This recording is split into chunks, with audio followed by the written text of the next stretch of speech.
إخواني وأخواتي، ويستمر في أمتنا مشوار أو مسيرة التخلف والنقوص والتراجع. إن آخر ما يمكن أن نحتاج إليه في عصرنا هذا بالذات التزهيد في العلم والإزورار عنه، الترغيب عنه والتزهيد في العلم، وادعاء أن هذا العلم ملوث ومدنس وشرير وينتمي إلى منظومات إلحادية أو كافرة أو معادية أو متشيطنة والعياذ بالله، وأننا في غناء عنه بما أغنانا الله تبارك وتعالى من آي كتابه. القرآن فيه وفاء بكل الحاجات، فيه غناء، فيه كفاية، فيه مقنع عن أن ننظر في تراثات وإنجازات العالمين من غير المسلمين، وحتى من المسلمين الذين لم يعودوا إلى القرآن الكريم ولم يؤسسوا علومهم ومعارفهم ولم يستمدوها ويستنبطوها من آيات كتاب الله تبارك وتعالى. هلوسة دينية، هوس حقيقي، وظاهره أنه تعظيم لكتاب الله ورفع من شأنه ومثابته أيها الإخوة واحتكام إليه. وسيظهر ما في هذه الدعوة العريضة كما وصفها غير واحد من أئمتنا الكبار كأبي إسحاق الشاطبي رحمه الله تبارك وتعالى، وأصاب في هذا. قال: أناس جاوزوا الحد في الدعوة على كتاب الله أنه يتضمن علوما ومعارف من جنس كذا وكذا. هذا كلام كذب على الله، وغرهم في دينهم ما كانوا يفترون. التجربة والبرهان والواقع الماضي والحاضر والمستقبل برهن وسيبرهن هذا، وسوف نرى مصداق ما نقول من هذه الكلمات التي قد تبدو جريئة وجريئة جدا. آخر ما يمكن أن نحتاج إليه أن نزهد في العلم ومجموع ما ينتجه العرب جميعا، أكثر من 20 دولة عربية أيها الإخوة، مجموع ما تنتجه كل الدول العربية، تماسكوا الآن قليلا، يساوي 1% فقط مما تنتجه مش البشرية، إسرائيل. أعني الإنتاج العلمي في الطب والفيزياء والكيمياء والصيدلة والزراعة 1%. كارثة. بحسب الخبير في السياسات العلمية، وهو أيضا أستاذ فيزياء مشهور جدا، أنطوان زحلان، بين قوسين أحد الكفار أيضا الذين لا ينبغي أن نثق بعلومهم وإحصاءاتهم ودراساتهم، لا، ينبغي أن نثق بهوسنا بما نريد أن نثق به، بما نحب أن نثق به. ما شاء الله نحن أقوياء جدا جدا بفضل الله، نحن أقوياء في الفضاء وفي البر وفي البحر، ولا يستطيع أحد أيها الإخوة أن يقرع لنا العصا، لأننا أقوياء جدا. واضح أننا أقوياء ومن قرون ما شاء الله، نحن الأقوى. لذلك لا نحتاج لا إلى إحصاءات ولا إلى دراسات ولا إلى علوم ولا إلى معارف، حسبنا كتاب الله. كأن الله أنزل كتابه لكي نقيم منه بنايات الفيزياء والكيمياء والصيدلة والجيولوجيا والبالنتولوجيا إلى آخره. أين قال الله هذا في كتابه؟ أين قال هذا نبيه؟ أين فعله؟ أين دل عليه؟ شيء عجيب. مرة أخرى: وغرهم في دينهم ما كانوا يفترون. من بين 350 ألف كاتب علمي يكتبون في العلوم، ومش شرط أن يكونوا حتى علماء متخصصين، هناك أناس لديهم ثقافة علمية واسعة يبسطون ويقربون العلوم إلى العامة، إلى الشعب، إلى الناس. في العالم يوجد الآن، قبل سنوات طويلة، يعني حقيقة قبل 30 سنة كان يوجد أكثر من 350 ألف كاتب علمي. في إسرائيل وحدها 6600. دويلة كانت تعد 4 ملايين، 6600 كتاب علميون يكتبون في العلوم، ينشرون الثقافة العلمية بين الناس، لأن العلم لغة العصر، العلم كرامة العصر. ولقد كرمنا بني آدم وحملناهم في البر والبحر ورزقناهم من الطيبات وفضلناهم على كثير ممن خلقنا تفضيلا. الذي يكون محمولا في البر والبحر ومحفوظا ومحسودا ومحوطا ومصونا ومنيعا معصوما، لا يستطيع أحد أن يدوس له على طرف. فعلوا هذا مع أمريكا، لا تستطيعون. لماذا؟ لأنهم أقوياء في البر والبحر والجو أيها الإخوة. هؤلاء يعيشون بكرامة، ولقد كرمنا بني آدم. العلم أصبح جزءا من كرامة الإنسان. العلم يؤسس أيضا لكرامة الإنسان، يعزز كرامة الإنسان، يكرس كرامة الإنسان. واضح يا إخواني؟ طيب، إذن في العالم العربي كله، بل يا ريت في العالم العربي، يا ريت لا، في العالم الإسلامي أكثر من 70 دويلة ودولة وجنسية. في العالم الإسلامي 3300 كاتب علمي. الله أكبر. 1.5 مليار من البشر على الأقل، 3300. ثم هؤلاء يزعمون، ومش 3300، لا، ومش العالم الإسلامي، لا، شيء منزور يسير بفضل الله، لا يكاد يرى، لا يكاد يرى. هؤلاء الذين يزعمون أننا لا نحتاج إلى العلم، وأن لدينا ما يكفي من العلم أو مما يمكن أن نؤسس عليه العلم، كتاب الله تبارك وتعالى. طبعا حتى نكون واضحين، نحن في هذا السياق نتحدث عن العلم بالمعنى إيه؟ الشائع الآن، العلم بالمعنى الشعبي، العلم الصلب، يعني بالذات العلوم الحيوية والطبيعية والكونية. لا نتحدث حتى عن الإنسانيات، علم النفس وعلم الاجتماع وحتى علم الاقتصاد، لا نتحدث عن هذا. نتحدث عن الفيزياء والكيمياء والرياضيات والفلك وأمثال هذه العلوم، وعلم الأحياء، هذه العلوم بالذات. وسر القوة، هذه سر القوة وسر التطور أيها الإخوة، التي تكشف عن الطاقات الهائلة في الوجود، في الآفاق وفي الأنفس. هذه العلوم. وفي أنفسكم أفلا تبصرون، العلوم الحيوية جميعا. وفي الآفاق، انظروا في ملكوت السماوات والأرض وما خلق الله، آيات النظر في السماوات والأرض بالعشرات، الآيات اللافتة التي تلفت إلى وتحث على وتفوض. انتبهوا، أنا أحب أن أستخدم هذا المصطلح بالذات. القرآن أعطانا تفويضا بدرس العالم، عالم الخليقة والفليقة، عالم الآفاق والأنفس، تفويض إلهي، ونحن خلفاء الله في هذا الأرض. فلسفة العلم الطبيعي في القرآن العظيم يمكن أن تلخص بكلمة واحدة: أننا مستخلفون ومفوضون من الله، وعبر المئين من آيات كتاب الله تتحدث عن مثل هذه العلوم، وهي علوم بنص كتاب الله تبارك وتعالى.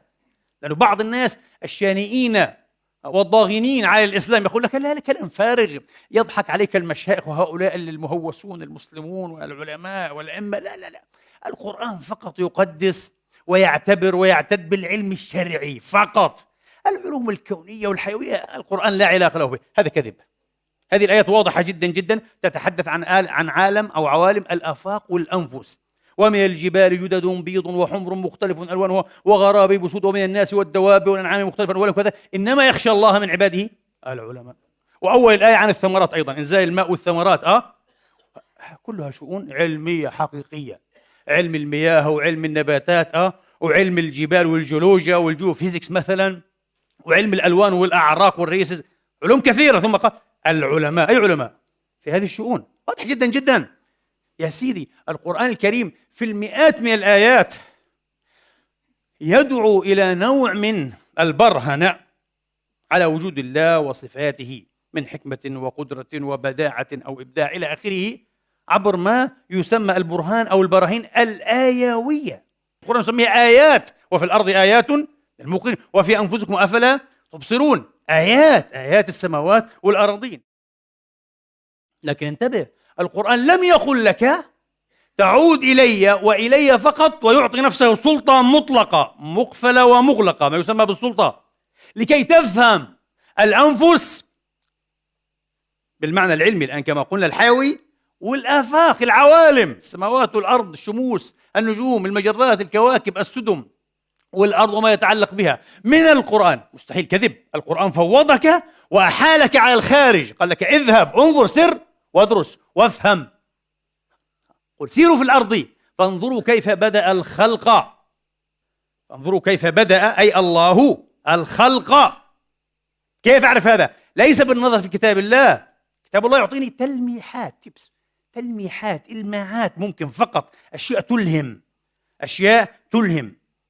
أشياء ممكن أن تحرك حدوثا، تبعث على افتراضات، وضع افتراضات قد تكون صحيحة عند شخص وخاطئة عند شخص آخر، لأن الفهم يتفاوت، والقدرة على الاستشفاف أيضا والتأويل للنص الكريم تتفاوت من شخص إلى شخص، من شخص ومن خلفية معرفية أيضا إلى خلفية، وبالتالي من عصر إلى عصر، لأن الخلفيات المعرفية تتفاوت من عصر إلى عصر، لأن الصفة الأعم للعلوم والمعارف البشرية هي ماذا؟ التراكمية، بخلاف النص الديني.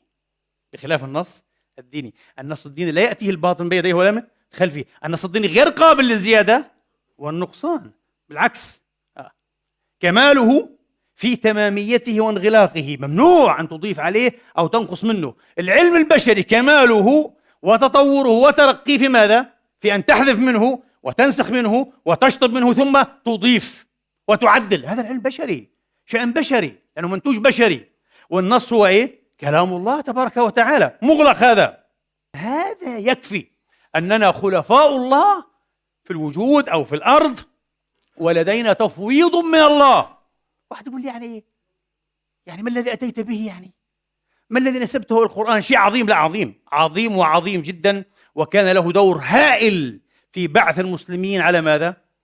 على تأسيس معارف وعلوم طبيعية وكونية مختلفة.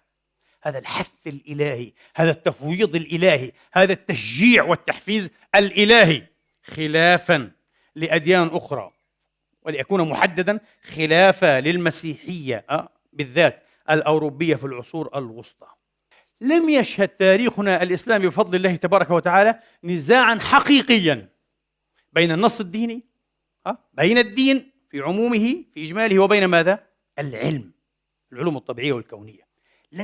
لكن الغرب المسيحي شهد، وتعرفون، ومعارك شديدة واضطهادات مريرة مأساوية. كان يخرج أحيانا أهل الفكر وأهل العلم من قبورهم بعد أن غبرت عليهم عقود، يخرجون ويجلدون ويحرقون، ثم يذرون رمادهم في مياه الأنهار، مثل ما حدث مع المصلح الكبير جون ويكليف الإنجليزي الذي ترجم الكتاب المقدس من اللاتينية إلى الإنجليزية لكي يجعل الميدان مفتوحا للكل أن يتأمل نص الكتاب المقدس. ليس لا يبقى حكر على رجال الدين، رجال الكنيسة، لا، الكل تأملوا في كتاب الله. فهذا أغضبهم جدا.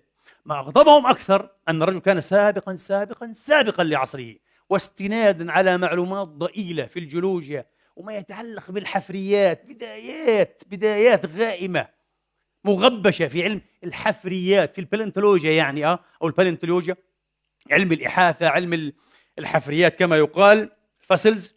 هذا الرجل افترض أن عمر الأرض لابد أن يكون أكثر بكثير مما يقدر ماذا؟ رجال الدين، كل رجال الدين، استنادا إلى ظواهر الكتاب المقدس. بحسب الكتاب المقدس الأرض تقريبا عمرها والجنس البشري كله 6000 سنة الآن في اللحظة هذه الحين، 6000 سنة. لماذا؟ لأنها خلقت 4004 قبل الميلاد في شهر أكتوبر، أعتقد 23 أكتوبر الساعة 9 وما حددوا صباحا أو مساء. يا سلام، هذا قال لك كلام فارغ. جون ويكلي قال لك غير صحيح. الأرض عمرها 100,000 السنين. 100,000 يا زنديق. أخرجوه من قبره بعد أن غبرت عليه عقود، وأحرقوا رفاته ثم ذروه في أحد أنهار لندن. نعم، لأنه يقول بهذا. لكن في نهاية المطاف من الذي كسب؟ من الذي خسر؟ العلم هو الذي كسب، جولة إثر جولة إثر جولة، لأن العلم يأخذ بيدك ويقول لك انظر، المس، شاهد بالمقراب، تلسكوب، شاهد بالميكروسكوب المجهر، شاهد، انظر. وهذه النتائج وهذه الفروض وهذه التجارب وهذه الإحصاءات، تفضل. طبعا تكابر كمتدين مهوس، ربما تكابر سنة سنتين، غيرك يكابر جيل فيها، ثم بعد ذلك تكون في معركة انسحاب، يتقدم العلم وينسحب الدين، والمعرة تلحق بالدين، لا تلحق برجال الدين الجامدين، للأسف تلحق بالدين. هذا الذي حدث وهذا الذي يحدث. على كل حال، لم أكمل الفكرة.